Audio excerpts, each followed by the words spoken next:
कभी सोचा है कि एक विशालकाय पेड़ और एक नन्हे से कीड़े में आखिर क्या एक जैसा हो सकता है? आज हम उसी गहरे रहस्य की तह तक जाने वाले हैं। कोशिका, वो छोटी सी कमाल की इकाई जो हर जिंदा चीज को बनाती है। तो जरा सोचिए, एक तरफ है एक विशाल हाथी और दूसरी तरफ घास की एक पतली सी पत्ती। दिखने में कितने अलग हैं, है ना? लेकिन इन दोनों के बीच एक बहुत ही गहरा राज छुपा है। और वो राज है कोशिका। ये वो छोटे छोटे पावर हाउस हैं जो हर जिंदा चीज के बढ़ने, सांस लेने और जिंदा रहने जैसे हर जरूरी काम के लिए जिम्मेदार होते हैं। इसको ऐसे समझिए, जैसे हजारों ईंटें मिलकर एक मजबूत घर बनाती हैं, ठीक वैसे ही अनगिनत कोशिकाएं मिलकर किसी भी जीव का शरीर बनाती हैं। तो बस इतना याद रखना है, कोशिकाएं ये जीवन की ईंटें हैं। लेकिन सवाल ये है कि हमने इस अदृश्य दुनिया की खोज की कैसे?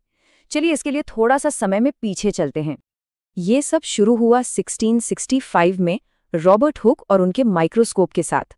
उन्होंने कॉर्क के एक टुकड़े में छोटे छोटे बक्से जैसे कमरे देखे और उन्हें सेल नाम दिया।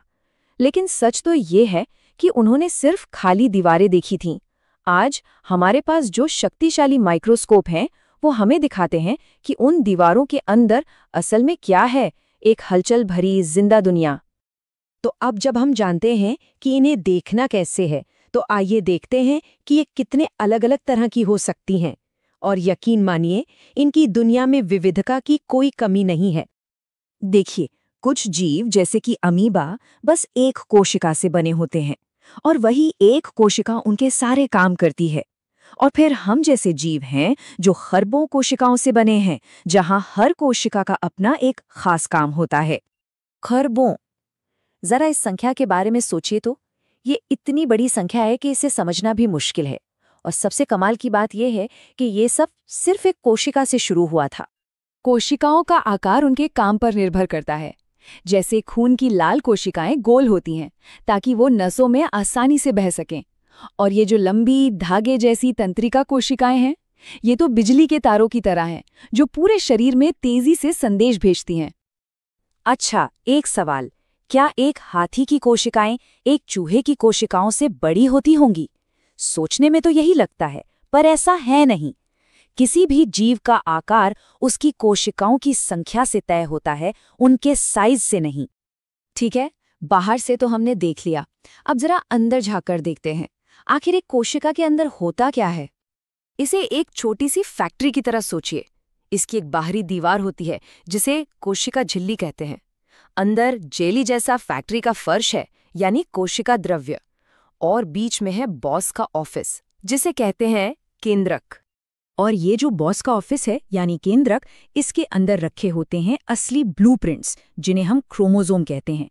इनमें वो सारी जानकारी होती है जो किसी को भी अपने माता पिता से विरासत में मिलती है।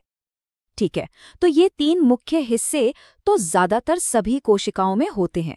लेकिन पौधों और जानवरों की कोशिकाओं में कुछ बड़े मजेदार अंतर भी होते हैं। जैसा कि यहाँ देख सकते हैं, पौधों की कोशिकाओं के पास कुछ एक्स्ट्रा चीजें होती हैं।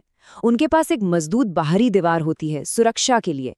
उनके पास अपनी खुद की फूड फैक्ट्री होती है जिसे क्लोरोप्लास्ट कहते हैं, और एक बड़ा सा स्टोरेज टैंक भी होता है। लेकिन रुकिए, कहानी में एक और भी गहरा बंटवारा है। एक ऐसा बंटवारा जो पृथ्वी के हर जीव को दो बड़े ग्रुप्स में बांट देता है। ये सब निर्भर करता है केंद्रक पर। प्रोकैरियोटिक कोशिकाएं एक स्टूडियो अपार्टमेंट की तरह है जहां सब कुछ खुला खुला है। वहीं यूकैरियोटिक कोशिकाएं एक बड़ी हवेली की तरह है जहां बॉस का ऑफिस यानी केंद्रक मजबूती से एक कमरे के अंदर बंद रहता है। तो चाहे वो एक छोटा सा अमीबा हो या एक विशाल हाथी, एक सच हमेशा एक जैसा रहता है। कोशिका ही जीवन का आधार है, उसकी सबसे बुनियादी इकाई। और अब एक हैरान कर देने वाली बात, पता है, इस वक्त हमारे शरीर पर करीब करीब 2 किलो मृत त्वचा है। जी हाँ, हर दिन हम अरबों कोशिकाएं झाड़ते हैं।